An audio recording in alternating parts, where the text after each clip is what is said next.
शंकराचार्य का जो बयान है, क्या वाकई में वही दरअसल जो है सबूत है हिंदू होने के लिए?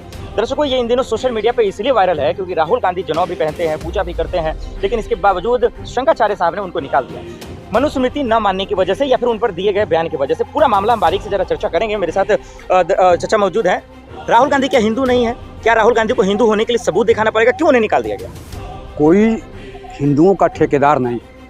आपको बताऊं, राहुल गांधी हिंदू हैं, ब्राह्मण हैं, और राहुल गांधी के दादा पारसी थे, और पारसियों में कोई जाति और धर्म नहीं होता है। तो अगर पुरुष का कोई जाति और धर्म नहीं है, उनके यहाँ ये सब गोत्र वगैरह नहीं होता है, तो वो दादी के गोत्र से लिया जाता है, ठीक है, नाना के गोत्र से लिया जाता है, और नाना पंडित पर नाना पंडित जवाहरलाल नेहरू, ठीक है, और पंडित जवाहरलाल नेहरू ब्राह्मण थे, कश्मीरियन ब्राह्मण थे, कौल थे, तो उनका गोत्र और राहुल गांधी का गोत्र एक है। तो राहुल गांधी को हिंदू मानना न मानना ये किसी पर कोई दबाव नहीं है।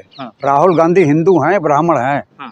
तो शंकराचार्य जी ने तो ऐलान कर दिया, जब से बाइट दिया, उन्होंने बयान दिया मीडिया में कि भाई राहुल गांधी हिंदू धर्म नहीं है, हिंदू नहीं है, उनको हिंदू धर्म से अलग किया जाए, बाहर निकाला। ऐसा है कि मैं भी ब्राह्मण हूँ, मैं राहुल गांधी को हिंदू मानता हूँ, लिबरल हिंदू है, कट्टर हिंदू नहीं है। सर आपके मानने से क्या होगा? लोग तो शंकराचार्य को मान रहे हैं ना। आप बताइए, जब राम मंदिर का शिलान्यास हुआ, बिल्कुल हुआ, उद्घाटन हुआ, बिल्कुल हुआ, उस समय हमारे शंकराचार्य जो चार जगत गुरु हैं, चार पीठ के, उनको वहाँ के आयोजकों ने नहीं बुलाया, तो वहाँ का हिंदुत्व कहाँ गया इन चारों शंकराचार्यों का?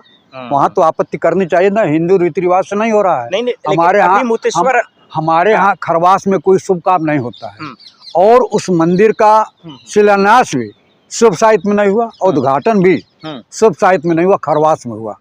उस चीज पर हमारे शंकराचार्यों ने आपत्ति क्यों नहीं किया? नहीं, शंकराचार्य जी का ये कहना है कि जो मनुस्मृति को नहीं मानेगा वो हिंदू कैसे हो सकता है, ये कहना है उनका। जहाँ संविधान मनुस्मृति की बात है, तो संविधान हमारा लिखा हुआ है, जो 1947 में उठा हुआ और 1950 में लागू हुआ।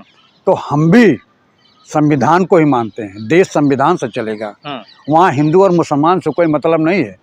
राहुल गांधी हिंदू हैं, हिंदू हैं, हिंदू हैं और ब्राह्मण हैं।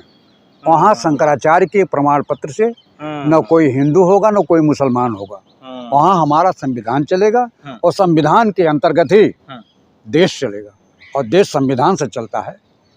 लेकिन इस तमाम मसले पे कांग्रेस तो चुप है, उनके हाईकमान चुप है, उनके दिग्गज नेता चुप है। अच्छा, एक बात बताइए, उनको तो अपनी बयान रखनी चाहिए। क्यों हम शंकराचार्य को बहुत बड़ा महत्व दें? उन्होंने राहुल गांधी को हिंदू नहीं माना। हम छोटी छोटी बातों को, और शीर्ष नेतृत्व हमारा उसका जवाब दे, सवाल करे, ये ओछापन है। अगर कोई ओछापन कर रहा है, कोई स्तरहीन बात कर रहा है, तो हम उसकी मान्यता नहीं देते। सर इतने बड़े शंकराचार्य हैं, लोग उनको मानते हैं, आप जानते हैं उनके बारे में, फिर आप कैसे कह रहे हैं कि उनका तवज्जो नहीं? नहीं, हम भी मानते हैं, लेकिन मेरा थोड़ा सा ख्यालात बदला जब राम मंदिर के मामले में चारों शंकराचार्य, चारों पीठ के हमारे जो जगत गुरु हैं वहाँ नहीं गए, और मंदिर का शिलान्यास हो गया, उद्घाटन हो गया। एक चीज का जानकारी दे, देखिए मैं हिंदू का ज्यादा जानकार तो नहीं हूँ, क्या हिंदू होने के लिए मनुस्मृति का मानना जरूरी है? सवाल ही नहीं उठता है। भारतीय रहने के लिए भारत में हिंदू, मुसलमान, सिख, ईसाई, भारतीय अलग हो गया, वो तो है, वो अलग चीजें हैं, नागरिक की बात नहीं कर रहा हूँ। हिंदू होने के लिए मनुस्मृति का मानना जरूरी है, ये मैं पूछ रहा हूँ। कोई नहीं। जब यहीं मनुस्मृति जलाई जाती है, और कौन जलाते हैं? जो भारतीय संविधान को लिखे हैं। तो जब मनुस्मृति जलाई जाती है तो हमारे चारों शंकराचार्य कहाँ रहते हैं? उनको इस पर बोलना चाहिए।